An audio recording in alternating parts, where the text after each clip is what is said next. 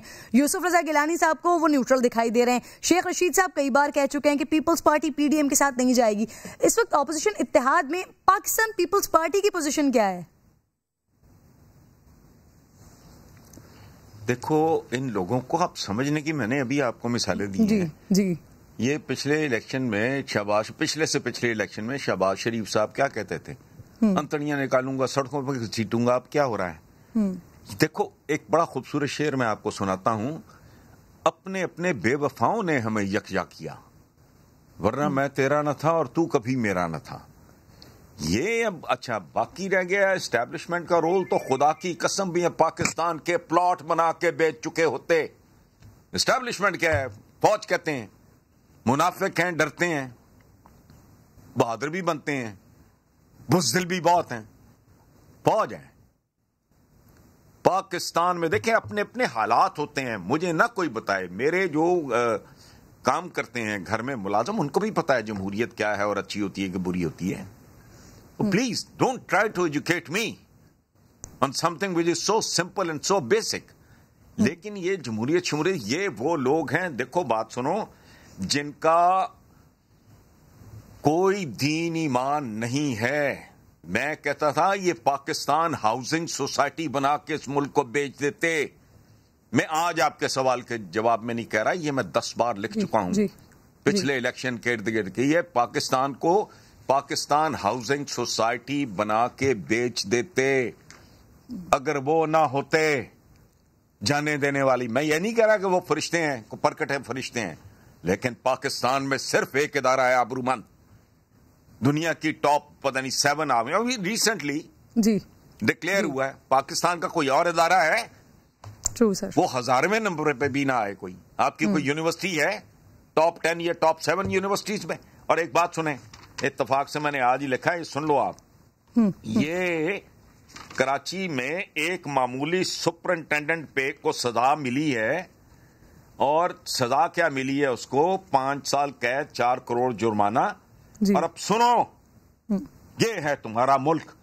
یہ اس کے اثاثوں میں کیا شامل ہے؟ یہ کورٹ نے کہا ہے ڈیفنس لاہور کے 2 بنگلے، 2 فلیٹ، 4 پلاٹس، بیریا ٹاؤن پنڈی میں 1 کوٹھی، کوئٹہ میں 2 بنگلے، 2 پلاٹ، بینک میں 2 کروڑ، 1.5 کروڑ کے سیونگ سرٹیفکیٹس، 290 تولہ سونا، 264 ملین روپے کی فارن کرنسی، 14 ملین کی جیولری، مرسیڈیز سمیت 4 قیمتی گاڑیاں. او خدا کا خوف کرو.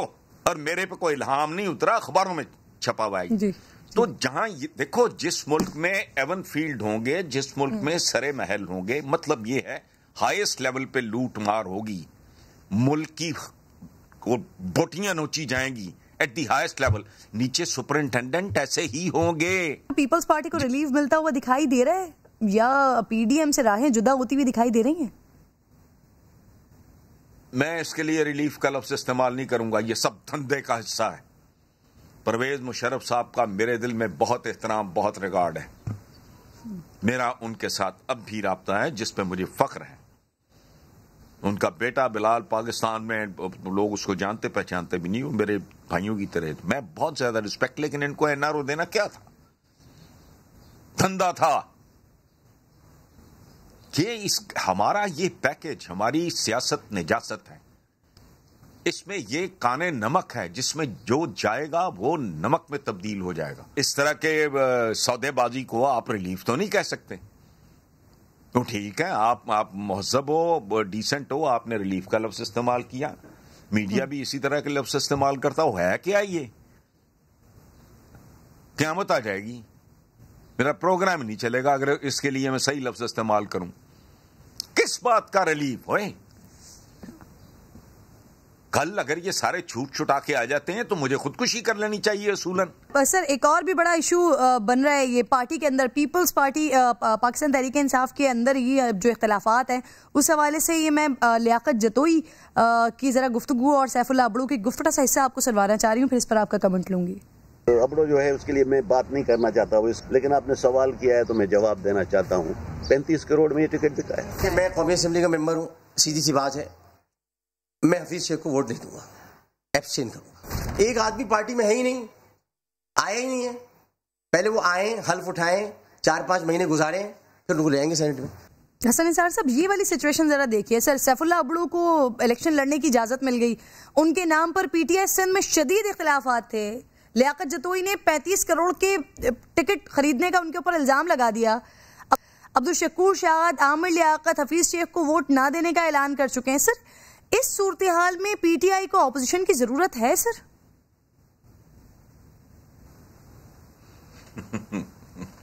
میں آپ کو کیا بتاؤں کہ پی ٹی آئی کو کس چیز کی ضرورت ہے, کس چیز کی ضرورت. بڑے سیانے ہیں, بہت سیانے لوگ ہیں. اس کی وجہ ہے اقتدار ہمیشہ بہت سیانا ہوتا ہے, بہت سمجھدار ہوتا ہے. یہ تو کس بھاؤ بکتی ہے اور جھک کہاں کہاں ماری ہے, یہ تو جب باہر نکلیں گے پھر پتہ لگے گا. تو اس لیے میں نے بات سنے, ایک بات آپ کو یاد دلاؤں, اگر تھوڑا سا آپ محنت کر لو تو مل بھی جائے گا. میں نے جب یہ جلسہ ہوا نا مینار پاکستان والا, مجھے دن تاریخیں اور فگرز یاد نہیں رہتے. یہ جس دن یہ مینار پاکستان کا جلسہ ہوا تو میں نے اگلے دن لکھا, میں نے کہا یہ اجر ہے عمران کو ملا اپنی اسٹیڈ فاسٹنس کا, مستقل مزاجی کا, محنت کا, ضد کا, جنون کا. اور اب صرف ایک بات ہے کہ عمران کو عمران نہ مارے, یعنی مولے کو مولا نہ مارے تو مولا نہیں مرتا.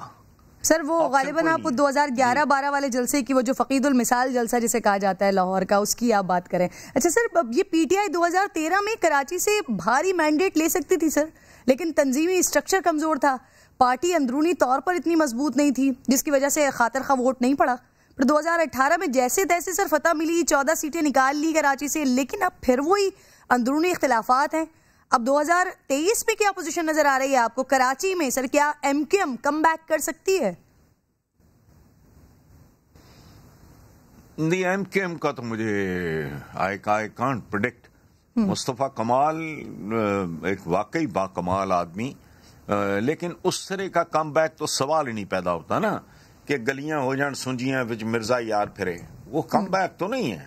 ایم کیو ایم جب تک اپنے زور پہ رہی, طاقت میں رہی ہے, تو وہ ایم کیو ایم کے علاوہ تو اور تھا ہی کچھ نہیں نا. وہ تو ٹوٹل مونوپلی کی ایک صورتحال تھی اور وہ غیر فطری تھی. اس طرح کی نوبت تو مجھے نہیں دکھائی دیتی. رہ گیا پی ٹی آئی کا, تو اگر کوئی معجزہ نہیں ہو جاتا تو it is not just Karachi. مجھے پاکستان میں ان کی صورتحال جو ہے وہ دیگرگوں دکھائی دیتی ہے. پاکستان خیر میں زیادہ بڑی بات کر گیا ہوں, میں کم سے کم سینٹرل پنجاب سے واقف ہوں. مجھے نہیں پتا بلوچستان کیا ہے. میں گیا بہت بار ہوں, لیکن وہ میرا ایک مقدمہ تھا وہاں. وہ ایک دن جانا, دوسرے تیسرے دن واپس آ جانا. میں فرنٹیئر کے بارے میں یا کے پی کے بارے میں بھی میں کوئی بات نہیں کر سکتا. یہاں تو خدا کی پناہ میں نے کبھی کسی حکومت کو کوستے نہیں سنا, لوگوں کو اس طرح بددعائیں دیتے میں نے نہیں دیکھا. بتائیے گا سر, میں ذرا کچھ پولیٹیکل ایشوز سے ہٹ کر بات کرنا چاہ رہی ہوں, پاکستان بھارت تعلقات کے حوالے سے بھی بات کرنا چاہ رہی ہوں. سر, آج Pak Bharat D G M Os کے رابطے ہوئے ہیں, تو حسن صاحب کیا ہم کہہ سکتے ہیں کہ دونوں ملکوں کے درمیان تعلقات میں بہتری آ رہی ہے؟ آپ یقین رکھو اس کے علاوہ چارہ کوئی نہیں ہے. یہ قدرت کا فیصلہ ہے, یہ حالات کا فیصلہ ہے, یہ اس گلوبل ولیج کا فیصلہ ہے. مذاق ہے کوئی؟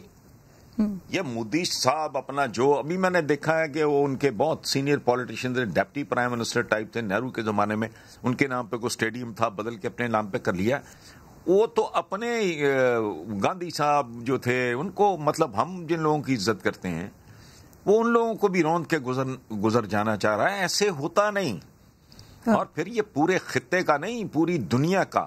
دنیا کی بات نہ کرو تو پورے دیکھو, یہ بہت بھیانک صورتحال ہے. And to tell you honestly, we have nothing much to lose. India has a lot to loose.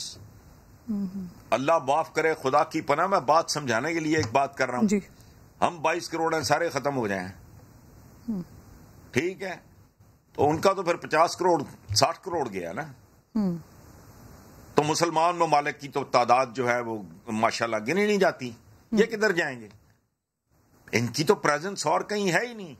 یہ روٹی روزی کے چکر میں جیسے پاکستانی یورپ امریکہ کینیڈا پھرتے ہیں اس طرح انڈینز کا ہونا تو کوئی ملک اور ان کا بنیاد ان کا گڑھ ان کا مرکز تو ایک ہی ہے. اور یہ انسانوں والا کام ہے یار. 2020-21 میں پہنچ گئے ہو آپ, کیا کر رہے ہو؟ صدیاں اکٹھے رہے ہیں, نفرتیں بھی رہی ہیں, محبتیں بھی رہی ہیں, دوستیاں بھی رہی ہیں. الٹیمیٹلی تو آنا پڑے گا. ہاں سیکنڈ ورلڈ وار کے بعد بھی آنا پڑا نا. جی جی. فرسٹ ورلڈ وار کے بعد بھی ایگزیکٹلی پر وہی والی بات جو مذاکرات ہی. ہاں جی جی بالکل, مذاکرات کی ٹیبل پر ہی آنے پڑیں گے. اور یہ وہ بات ہے کہ جو پاکستان کی جانب سے بار بار کہی جا رہی تھی کہ پاکستان چاہتا ہے آگے, بٹ شاید اب سچویشن اس حد تک چلی گئی ہے کہ بھارت کو سمجھ آنے لگا ہے. بہت بہت شکریہ, بہت شکریہ حسن نثار صاحب, پروگرام میں آپ ساتھ موجود تھے. بڑی تفصیلی گفتگو آپ سے ہوئی. ایک چھوٹا سا بریک لے رہی ہوں ناظرین, بریک کے بعد واپس آتی ہوں.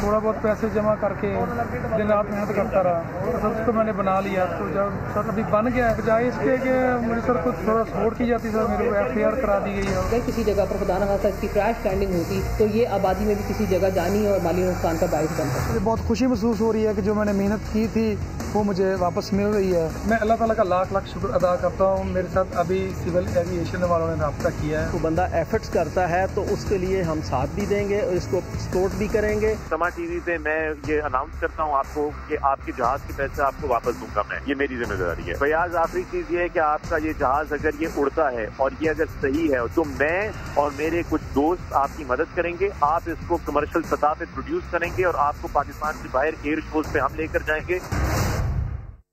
ایک بار پھر خوش آمدید کہتی ہوں ناظرین. آپ کو پاک پتن کے فیاض آپ کو بہت اچھے طریقے سے یاد ہوں گے. یقیناً انہوں نے ایک تہلکہ ہی مچا دیا تھا کہ نہ یہ انجینئر ہیں, نہ یہ ایروناٹیکل سائنس کے ماہر ہیں, ایک انٹر پاس ہیں, میکینک ہیں, لیکن اپنے شوق سے, اپنی لگن سے, اپنی ذہانت سے انہوں نے ایک جہاز بنایا. اور جب اسے اڑایا تو پھر آبویسلی پاک پتن میں پولیس آ گئی تھی, ان کو اٹھا کر لے گئی تھی. اس کے بعد MNAs, MPAs, مشہور شخصیات, فخر عالم جو خود بڑا اچھا تجربہ رکھتے ہیں, فضائی سفر کا شوق رکھتے ہیں, انہوں نے بھی وعدے وعید کیے.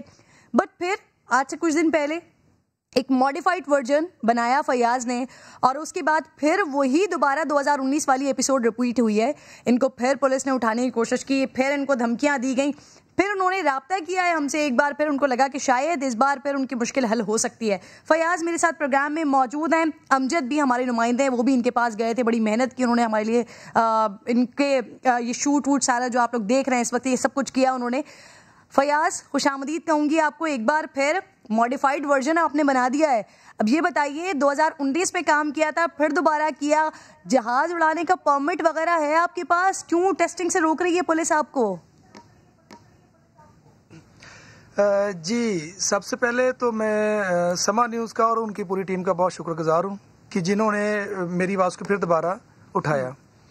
اور میرے پاس پاکستان ایئر فورس کا جو فلائنگ ایکسپیرینس سرٹیفکیٹ ہے وہ میرے پاس موجود ہے. جی, تو میں نے یہ جو مجھے سرٹیفکیٹ ہے وہ پاکستان ایئر فورس نے دیا تھا. میں نے وہاں پہ ٹیسٹ پاس کیا تھا. میں نے 45 منٹ تک پاکستان ایئر فورس کا جو مشاق ایئر کرافٹ ہے وہ میں نے فلائنگ کیا تھا. تو اس کے بعد مجھے انہوں نے ٹیسٹ کرنے کے بعد پھر مجھے انہوں نے یہ فلائنگ سرٹیفکیٹ دیا.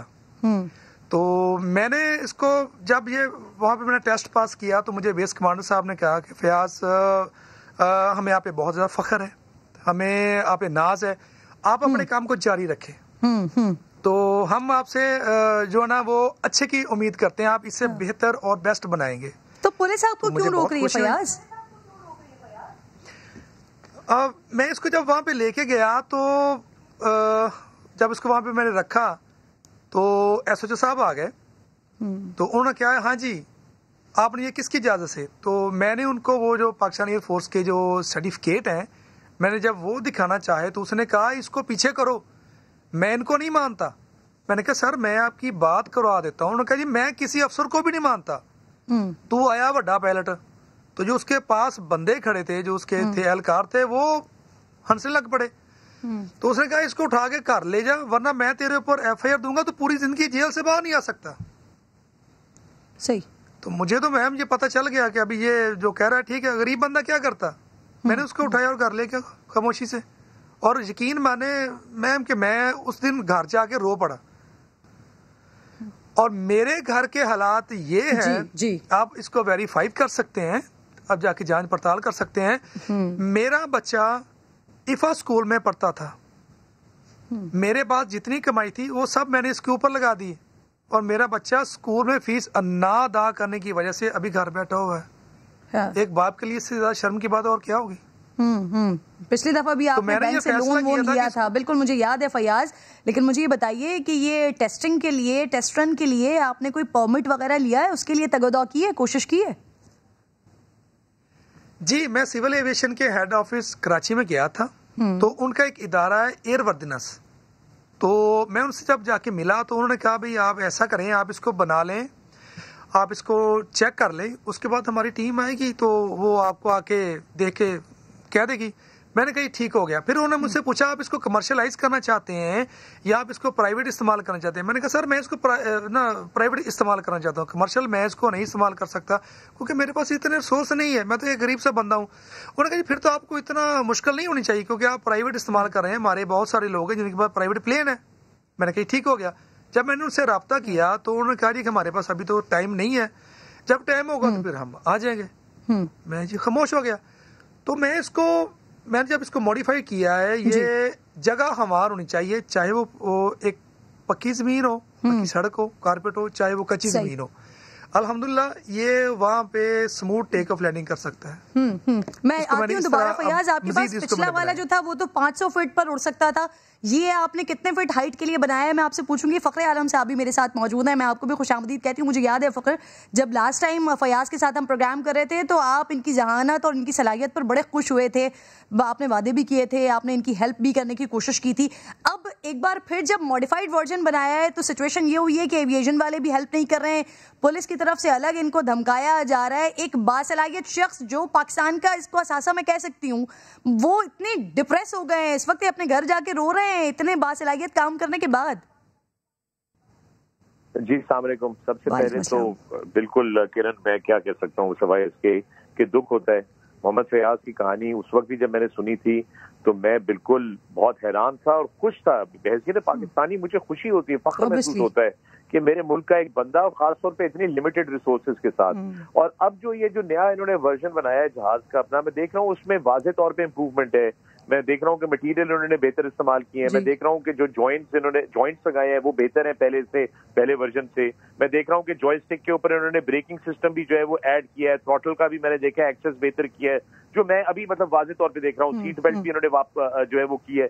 تو یہ چیزیں ساری نا دیکھ کے مجھے بہت خوشی ہوتی ہے کہ ایک بندہ جس نے مطلب کوئی نہ ریسورسز ہوتے ہوئے, کوئی سپورٹ نہ ہوتے ہوئے ایک فلائنگ مشین تیار کی ہے. اب سوال آ جاتا ہے کہ کیا یہ ایئر ورزی ہے کیا نہیں ہے, یہ ایک بالکل الگ کہانی ہے.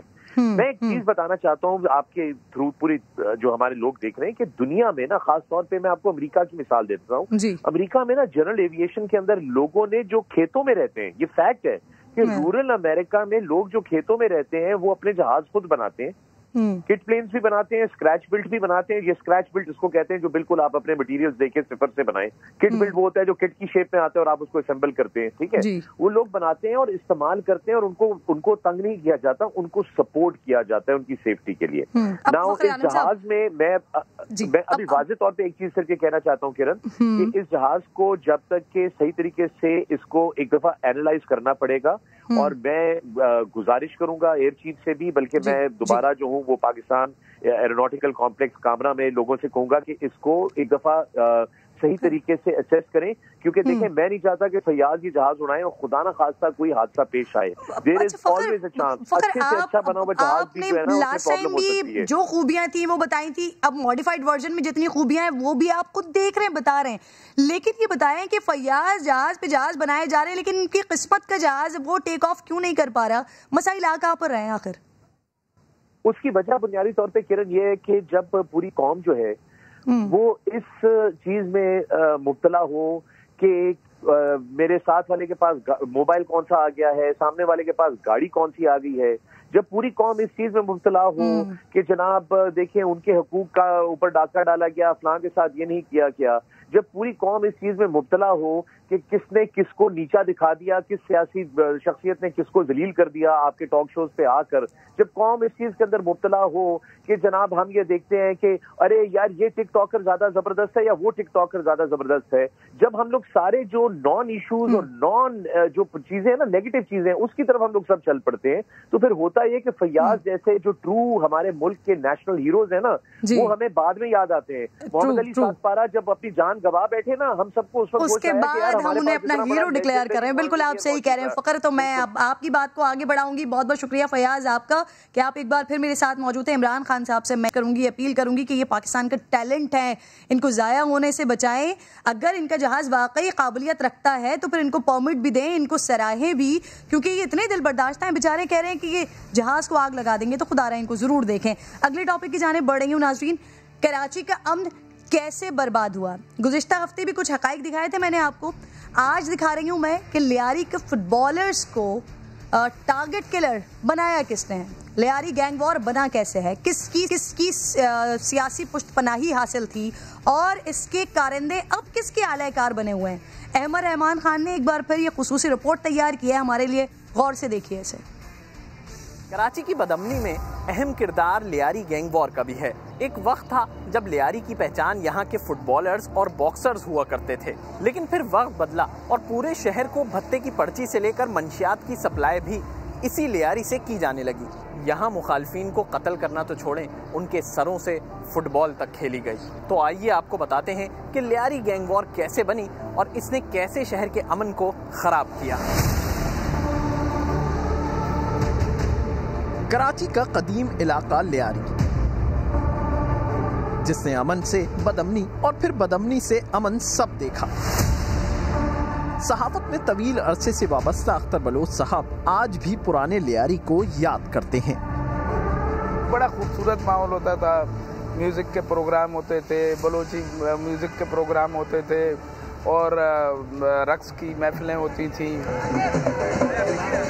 شاعر بڑے اچھے گزرے, راتیں جاگتی تھی لیاری کی, اور لوگ گھروں پہ کم اور نیچے زیادہ بیٹھتے تھے, اور جی گپ شپ بھی چل رہی ہے, اور چائے بھی چل رہی ہے, اور پتے بھی کھیل رہے ہیں.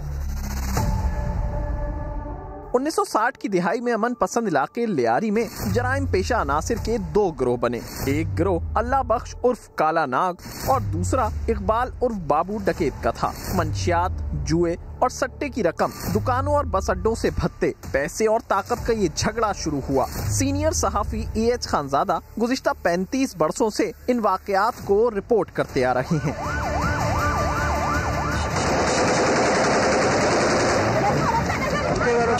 شیرو دادل اور اللہ ناگ سے جو کہانی شروع ہوئی, ہوا یہ کہ جرائم پیشہ عناصر کی مخاصمت کو جب تک بڑے لوگ سرپرستی کرتے رہے اس کا امپیکٹ کم تھا, اس کا تاثر کم تھا. لیکن جب سیاسی جماعتوں نے, ایک سیاسی جماعت نے ایک جرائم پیشہ کی سرپرستی اور دوسری سیاسی جماعت نے دوسرے جرائم پیشہ کی سرپرستی شروع کر دی, تو اس کے تاثرات بھی, اس کا تاثر بھی بڑھ گیا, اس کے اثرات بھی بڑھ گئے. پھر ارشد پپو کے باپ حاجی لالو نے لیاری کی کرسی اپنے نام کی. عبد الرحمان عرف ڈکیت عرف خان بھائی نے حاجی لالو کا گینگ جوائن کیا. پھر اس شہر نے گینگ وار کا خوفناک چہرہ دیکھا. دکانوں پر بھتہ نہ دینے پر دستی بم سے حملے, قتل عام بات ہو گئی تھی.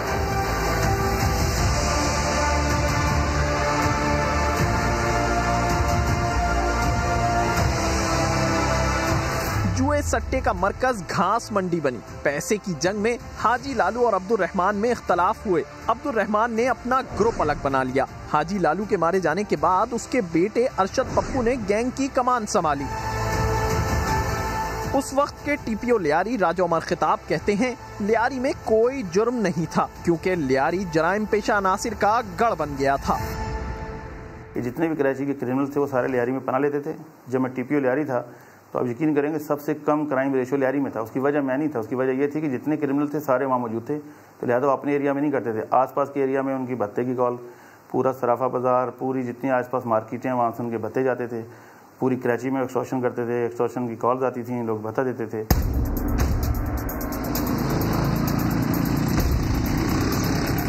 یہ وہ وقت تھا جب لیاری گینگ وار میں ایک نئے کردار کی آمد ہوئی۔ ٹرانسپورٹ کے کاروبار سے وابستہ عزیر بلوچ کے والد کو ارشد پپو نے بھتہ نہ دینے پر قتل کیا، اور اس کے بعد عزیر بلوچ نے عبد الرحمان عرف ڈکیت کا گروپ جوائن کیا۔ وقت گزر وار کی کرسی کا حقدار بنا عزیر بلوچ۔ اب لیاری پرانا جیسا نہیں تھا۔ یہاں بھتہ، منشیات، فشریز، کھارا در صرافہ بازار کے تاجروں سے پروٹیکشن منی لینا، جوئے سٹے کا کاروبار سب پہلے سے بہت زیادہ بڑھ چکا تھا۔ سیاسی رہنما بھی انہیں اپنا ساتھی قرار دیتے تھے۔ ذوالفقار مرزا کا بیان بھی امن کمیٹی یا لیاری گینگ وار کے حق میں موجود ہے۔ پھر لیاری میں صرف ایک ہی نام چلتا تھا، وہ تھا عزیر بلوچ کا۔ گینگ وار نے پورے شہر میں خوف پھیلانے کے لیے بہت خون بہایا۔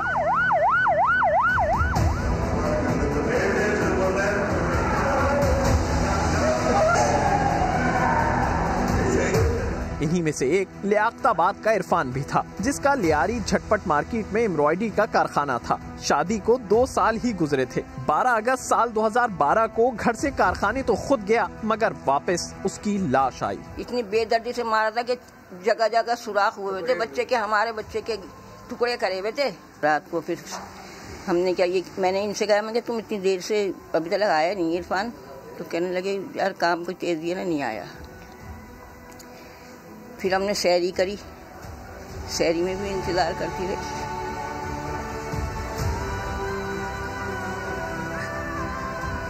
سحری ہو گئی، جا کے صبح نیچے لیٹ گئے، جا کے میں نے کہا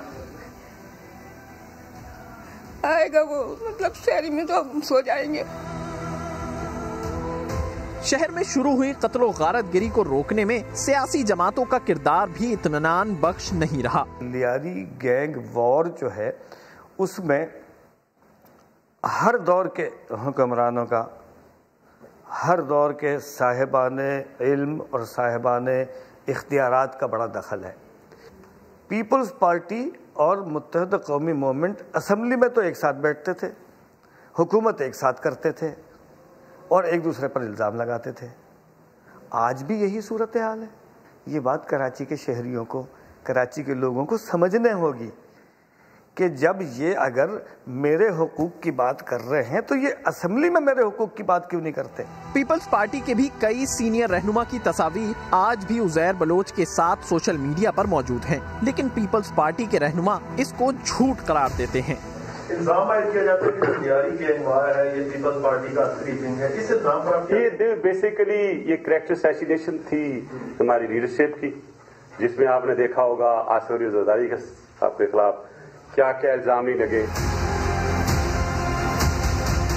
یہ بات بھی کہی جاتی ہے کہ جب لیاری گینگ وار کے کارندوں کو سیاست میں آنے کا شوق ہوا تو ان کی سرپرستی کرنے والوں کو یہ بات پسند نہیں آئی اور انہوں نے سندھ پولیس کے ذریعے لیاری آپریشن لانچ کیا۔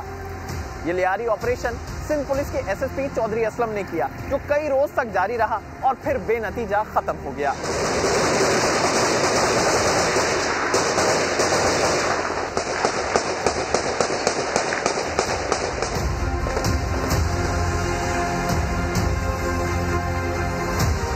ان کے پاس اتنا ویپن تھا لیاری کے اندر کہ آپ اندازہ لگائیں کہ ان کے پاس جو ہماری اے پی سی ہیں اس کو کراس کرنے والی گولیاں بھی تھی، جس میں ہمارے ایس ایچ او بھی شہید ہوئے تھے۔ اس کے بعد راکٹ لانچر تھے ان کے پاس، ایوان گرنیڈ تھے جو لانچنگ کرتے ہیں لانچر کے ذریعے، اور باقی یعنی G3 وغیرہ، SMG وغیرہ تھے۔ ایک عام ویپن تھا، LMG بھی لگی ہوئی تھی۔ بہت ان کو تو پیسہ جنریٹ کرنا تھا اور نوگو ایریا تھا، تو جس سے چاہتے تھے اس کو اٹھا لیتے تھے، جس کو چاہتے تھے اس کو مار دیتے تھے، اور مخالفین کو بندوں کو اٹھا کے لاگے یہاں ڈرلنگ کی گئی، قتل کیا گیا ان کو۔ دوبارہ سے سیاسی چھتری عزیر کو ملی اور پھر سے کام شروع ہو گیا، لیکن یہ سلسلہ زیادہ نہ چلا اور پھر کراچی آپریشن شروع کیا گیا، جس میں گینگ وار کے اہم کردار بابا لاڈلا اور غفار ذکری مقابلوں میں مارے گئے، جبکہ کچھ گرفتار ہوئے اور کچھ فرار، جن میں عزیر بلوچ بھی تھا۔ آخر کار 30 جنوری سال 2016 کو رینجرز نے عزیر بلوچ کو گرفتار کر لیا۔ لیاری میں دوبارہ امن ہوا۔ لیاری کے مکین بھی اس سے بہت خوش ہیں۔ اللہ کی مہربانی سے امن و امان بہت اچھا ہے۔ پہلے کے بنسبت پہلے خراب تھا بالکل، جو دنیا دیکھ رہی تھی، آپ میڈیا بھی دکھا رہے تھے، لیکن اب اللہ کی مہربانی سے تو لیاری کا حالت ایسا ہے کہ آپ رات کو کسی بھی ٹائم پہ آ جائیں، لیاری کے کسی بھی کونے پہ کہیں ہم آپ کو گھما سکتے ہیں۔ ابھی جو ہے نا ہر جگہ میں جو ہے نا ایریا میں چوکی لگا ہوا ہے رینجز کی، صحیح ہے، تو کسی بات کی ڈر نہیں ہے۔ جو پہلے تھا، پہلے جو ہے نا انسان جو ہے نا صبح کام کے لیے نکلتا تھا تو واپسی میں ڈر کے حساب سے وہ گھر پہنچا تھا۔ لیکن کہانی یہاں ختم نہیں ہوتی۔ سی ٹی ڈی کے سیل انچارج راجہ عمر خطاب کہتے ہیں اب لیاری گینگ وار کے مفرور ملزمان بھارتی خفیہ ایجنسی را کے لیے کام کر رہے ہیں۔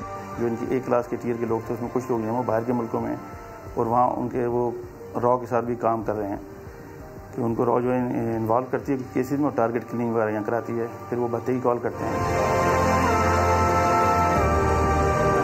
جمشید روڈ پر مفتی عبداللہ پر حملہ ہو یا پھر بہادر آباد میں بلڈر کے دفتر میں گھس کر بھتہ مانگنا، ان تمام چیزوں میں بھی لیاری گینگ وار کے کارندے ہی ملوث تھے۔ لیاری گینگ وار کے ملزمان اب بھی شہر میں دہشت پھیلانے کی کوشش کر رہے ہیں۔ کیمرہ مین امتیاز علی کے ساتھ احمد رحمان خان، سما، کراچی۔